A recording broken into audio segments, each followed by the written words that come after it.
So let's talk about the most optimal upper pec exercises that you should be doing to grow your upper chest, because the upper chest is something that everyone's obsessing over, and for good reason as well, right? Because the upper chest is one of the most important muscles if you want to ascend your physique and actually look good instead of just looking like a bloated gym cell. So to pick the best upper pec exercises, the best upper pec raises, there's going to be three main criterias. The first one is going to be the arm path, right, of shoulder flexion and horizontal adduction. So shoulder flexion basically just means lifting your arms up in front of you, like in a front raise, and horizontal adduction means bringing it across your body like you would in a pec deck. And the thing with upper chest training is that the upper chest, the clavicular head of the pec, it's a really good shoulder flexor. And what most people used to do is we used to just do, a high incline on the bench and do flies or presses with our elbows flared out. But that's still mainly horizontal adduction. We're not actually bringing in the shoulder flexion.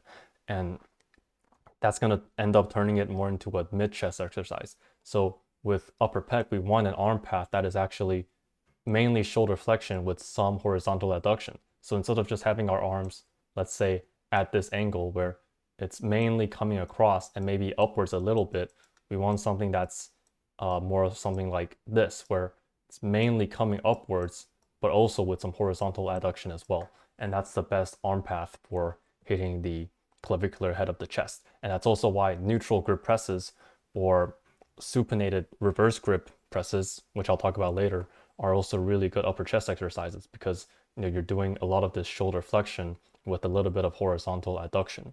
Next thing is the resistance profile, because we want to train the exercise that's hardest where the clavicular head of the pecs have best leverage. And that's going to be around 40 to 90 degrees of shoulder flexion. So you can just imagine, I'll just draw a guy here. It's from a side view, right? When his arms are by his side all the way until 40 degrees, that's when the anterior deltoids, right? Arms, let's say just around this area, that's when the anterior delts are going to have most of the leverage. But when he lifts up to around here, that's when the upper chest is going to have more leverage. And then when he goes even higher up to here, that's when it's going to be mainly anterior delts again. So we want to train the upper chest in the region where the upper chest, has the most leverage. So that should be pretty obvious. And last thing is stability, right? You want something that's stable. You can get maximum motor unit recruitment and progressively overload and get strong at. So I have quite a few upper chest exercises here, which I'm going to explain. And we'll start with the first one, right? This one is probably the most popular upper chest exercise right now. And that is just the basic low to high cable fly. Right? And if you look at the arm path, it has really good arm path, right? You're going from low down here all the way up to around shoulder height. And you're also doing horizontal adduction where you're bringing the shoulder in. And it can also be quite stable if you are cuffing it at the wrist or even the elbow. That's going to make it a lot more stable. And yeah, and it also has pretty solid resistance profile. So the thing with the low to high cable fly is that it's a good exercise if you can set it up and if the machine is free in your gym, because I feel like that is the main problem with this exercise is actually setting it up, because you have to wait until both cables are free, and you also should be cuffing it, because if you don't cuff it, right, if you just hold it with your hand, it can actually be a bit unstable as well, right? If you're just holding the handles with your hand. And also, if you are in like some gyms, you might have this machine, which is the free motion cable shoulder press. And if you have this machine, then it can actually be quite convenient, because instead of just moving a bench and setting it up, you can just sit on this machine, and instead of doing a shoulder press, you can just grab the handles and do an upper pec raise. So this is definitely a good exercise. And if you were to do it, I would recommend finding some way that you can cuff it around your wrist or your elbow. And if you have this machine, then it's just going to make it even more convenient. So this is going to be the most popular choice, and for good reason, because it's a very good choice.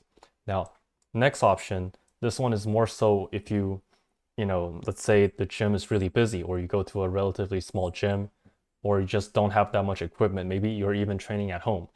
This can actually be a really good option if you have minimal equipment, and that's going to be just a dumbbell front raise, but you're doing it leaning at an angle. So you can imagine this is kind of like an Egyptian lateral raise, but instead of doing a lateral raise, you're doing a front raise where you're raising it upwards. So you're forming this angle. And if you, hold on, you're forming this angle. And if you actually take, this image and you rotate it like this, you can see that it actually is just same thing as a low to high fly, right? A low to high raise where you're raising the dumbbell up so you have shoulder flexion, right? You're bringing it upwards, but you're also bringing it inwards towards your body as well. So in terms of arm path, this is actually a pretty good, let me just put this back. This is actually a pretty good arm path if you are training the upper chest, right? And also the thing is, when you're holding the dumbbell, it's actually quite stable. And when I tried it, it was more stable than doing a low to high cable fly when you're holding the actual handles, right? I'm sure that if you're using a cuff on your wrist or a cuff on your elbow, this will be a lot more stable. But if you're just holding onto the handle for this upper pec raise, I actually find using this dumbbell variation to be a lot more stable. And also when it comes to the resistance profile, right? Since this is a free weight exercise, you're using a dumbbell, it's going to be hardest at the top when the dumbbell is at, let me just draw this guy. When you're holding the dumbbell here, 90 degrees, that's when it's going to be the hardest. And that's also when the upper chest has the best leverage. And when it's down at the bottom, where the front delts have the best leverage, that's when you have very little resistance. So it's going to be hardest at 90 degrees and no resistance at the bottom. Obviously, it's not a completely perfect resistance profile because, if it was completely perfect, it would be the peak tension would be a bit lower at like 60, 70 degrees, but it's pretty close to being the perfect resistance profile, right? It has basically no tension at the bottom when the front delt has best leverage. And once it gets higher to 90 degrees with the upper pec takes over, it has becomes the hardest up there. So yeah, so by all three metrics, this is actually a pretty good exercise. You have the correct arm path, and you can also adjust the arm path depending on how much you lean, right? If you lean further, if you lean further like that, then the elbows are going to be flared out more. But if you lean less, then you can bring it more in, and it's going to be more shoulder flexion. So you have the proper arm path, it's stable, and you also have a pretty good resistance profile where it's really easy at the bottom and hardest around 90 degrees. And another variation you can do with this is you can just take an incline bench. If I can draw an incline bench, right? I can take an incline bench like that and then just lean over the side, right? I've tried this as well. It's actually not that bad. Lean over the side and then hold the dumbbell here and then do the raises like that. And with an incline bench, you can basically adjust the incline to whatever you like. And again, adjust the arm path to your liking. So for minimal equipment, this is a very good choice. All right, so that's the second one, the leaning dumbbell raise by Joel Kun Coaching on TikTok. You can go find him if you want. Now the next one, it's going to be pretty similar in terms of concept, and I think TNF came up with it as well. And it's basically the same thing as the leaning dumbbell raise, but instead of doing a dumbbell raise, you are doing it on a pec deck machine. So again, right, same thing. If you draw a line on this guy's body and then you draw a line on his arm path, right, you can do the same thing. And you flip him over. Again, it's a low to high fly, but you're just leaning it so that you turn a horizontal pec deck into a low to high fly in this angle. And again, we can look at the criteria, right? It has the proper arm path because you're doing shoulder flexion and horizontal adduction. It's stable, right? Again, this is just from my experience of trying it. The arm part, right? This pec deck part is obviously really stable, and that's great. But the unstable part kind of comes down at the bottom, depending on how you brace yourself and how you brace your legs. But generally, right? Generally, if you brace yourself properly, you hold onto the bench and you put the side of your body against the bench, generally it is stable, right? From my experience, it is quite stable.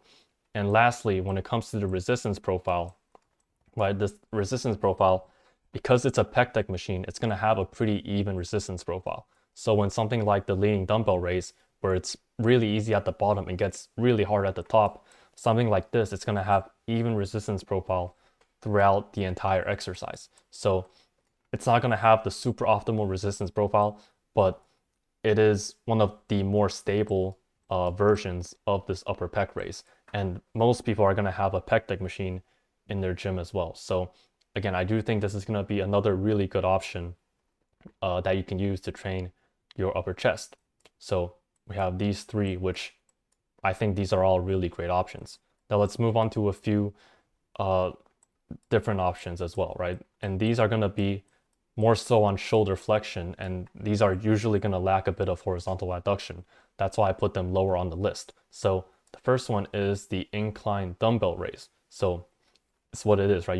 You set up an incline bench, and then you can do a front raise.